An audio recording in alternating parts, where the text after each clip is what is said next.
নমস্কার, আপনারা দেখছেন TV9 বাংলা ডিজিটাল। আমি কমলেশ। আজকে ঠিক যেমন পূর্বাভাস ছিল রবিবার থেকে ঠান্ডায় কোপ পড়তে চলেছে, ঠিক তার সাক্ষী আজকে আমরা হলাম নিশ্চয়ই। একেবারে পশ্চিমাঞ্চলে কিছু অঞ্চল ছাড়া আজকে সব জায়গাতেই দেখা গেছে আগের দিন বা আগের 2-3 দিন যা তাপমাত্রা ছিল তার থেকে অনেকটাই বেড়ে গেছে। যেমন কলকাতার তাপমাত্রা গত দুদিনে প্রায় 3 ডিগ্রি বাড়লো। আজকে কলকাতার সর্বনিম্ন তাপমাত্রা 16.2 ডিগ্রি সেলসিয়াস, যেটা স্বাভাবিকের থেকে 2 ডিগ্রি বেশি। এদিকে দিনের তাপমাত্রাটা পাওয়া গেল সর্বোচ্চ তাপমাত্রা 23.2 ডিগ্রি সেলসিয়াস, সেটা স্বাভাবিকের থেকে কম। মানে রাতের তাপমাত্রা বাড়লো, দিনের তাপমাত্রাটা একটু স্বাভাবিকের থেকে কম। এর কারণ একটাই, রাত্রেবেলা মানে এই যে উত্তুরে হাওয়ার যে যোগানটা গত কদিন ধরে বেশ ভালো কনকনে হাওয়া বইছিল, সেই যোগানটা অনেকটাই কমে গেছে। আর দিনের বেলায় আমরা যেটা ভোর থেকে বেশিরভাগ জায়গাতেই যা ছিল যে এত ঘন কুয়াশা, মানে সূর্য ঠিকভাবে উঠতেই পারেনি অনেক জায়গায়।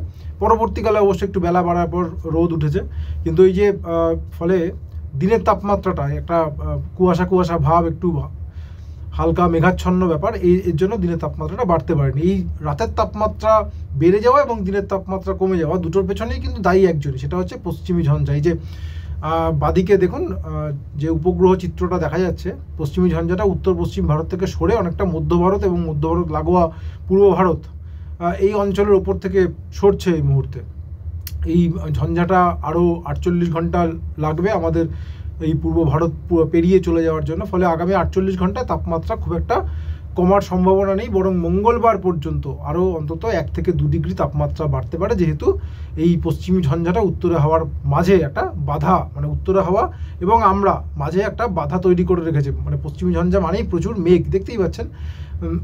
এই মেঘপুঞ্জটা যখনই সরে যাবে তখনই আবার ঠান্ডা হাওয়া। আবহাওয়াবিদরা যেটা বলছেন যে মঙ্গলবারের পর এই যে তাপমাত্রাটা বাড়ছে, আজকে খানিকটা বাড়লো, আজকে আবার আগামী 2 দিনে যদি 1 থেকে 2 ডিগ্রি বাড়ে, তারপর আবার 2 থেকে 4 ডিগ্রি তাপমাত্রা কমবে। এই কমার সম্ভাবনাটা, অর্থাৎ কলকাতার তাপমাত্রা আবার হয়তো 13-14 ডিগ্রিতে এবং জেলার তাপমাত্রা আবার 10 ডিগ্রি বা 10 ডিগ্রি খানিকটা নিচে নামতে পারে।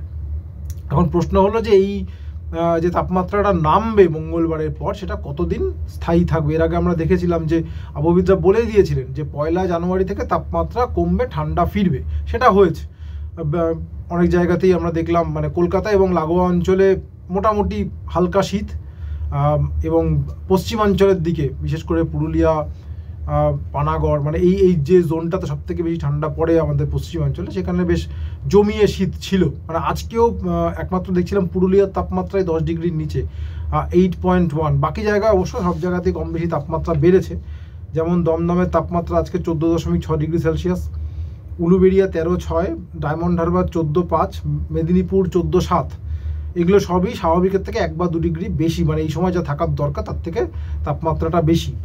দীঘা 14.4, কৃষ্ণনগর 11.4, বাঁকুড়া 13.6, শ্রীনিকেতন 12.8। অর্থাৎ তাপমাত্রা একমাত্র এই পুরুলিয়ায় বললাম 8.1 ডিগ্রি সেলসিয়াস, বাকি দক্ষিণবঙ্গের বেশিরভাগ জায়গাতেই তাপমাত্রা অনেকটাই বেড়েছে, যেহেতু গতকাল রাত থেকেই ঠান্ডা হওয়ার যোগানটা অনেকটা কমে গেছে এবং এত জলীয় বাষ্প ঢুকছে। যেহেতু পশ্চিমী ঝঞ্ঝা রয়েছে, বিভিন্ন দিক থেকে জলীয় বাষ্প আসছে।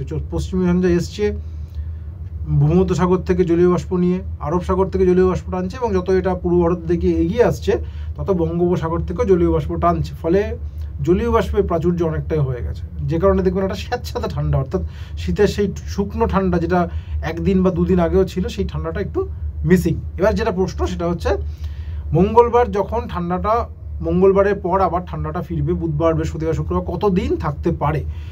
আবহাওয়াবিদরা আজকে যেটা জানিয়েছেন 10 তারিখ থেকে 12 তারিখের মধ্যে আবার নতুন পশ্চিমী ঝঞ্ঝা আসছে। মানে সেই ঝঞ্ঝার প্রভাবে আবার কাশ্মীরে বরফ পড়বে, উত্তর ভারতে বৃষ্টি হবে। ফলে ওই 10 থেকে 12 এই পর্বে যদি আসে, ধরে নেওয়া যেতে পারে 10 তারিখ অবধি, অর্থাৎ মঙ্গলবারের পর 10 তারিখ 11 তারিখ অবধি ভালো ঠান্ডা আর একটা স্পেল পাওয়া যাবে।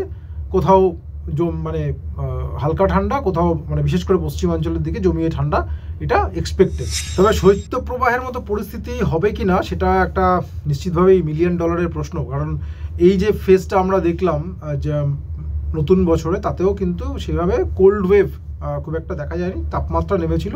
এবং আবহাওয়াবিদরা বলেই রেখেছেন যে পৌষ মাসে আর সে অর্থে শৈত্যপ্রবাহের সম্ভাবনা আমাদের দক্ষিণবঙ্গে বেশ কমই, যেহেতু এই পরপর পশ্চিমী ঝঞ্ঝা আসছে, মানে তাপমাত্রা কমার জন্য একটা স্প্যান দরকার, অন্তত যদি 5-6 দিন টানা একটা স্প্যান পাওয়া যায়, তাপমাত্রাটা নামতে নামতে ওই স্বাভাবিকের 5 ডিগ্রি নিচে নেমে যাওয়ার একটা সুযোগ পায়, যেটা আমরা এবছর তো খুব একটা দেখতেই পাচ্ছি না, গত বছরও খুব একটা দেখিনি, মানে গত বেশ কয়েক বছর ধরে আমরা সেই স্প্যানটা দেখতে পাচ্ছি না, যেহেতু একের পর এক বাধা আসছে। যাই হোক, আপাতত এটাই পূর্বাভাস, মঙ্গলবার পর্যন্ত তাপমাত্রা একটু বাড়বে, কিন্তু মঙ্গলবারের পর বুধ, বৃহস্পতি, শুক্র, শনি এই স্প্যানটাতে আবার ঠান্ডাটা ফিরে আসবে। আপাতত এটুকু, সঙ্গে থাকার জন্য অনেক ধন্যবাদ।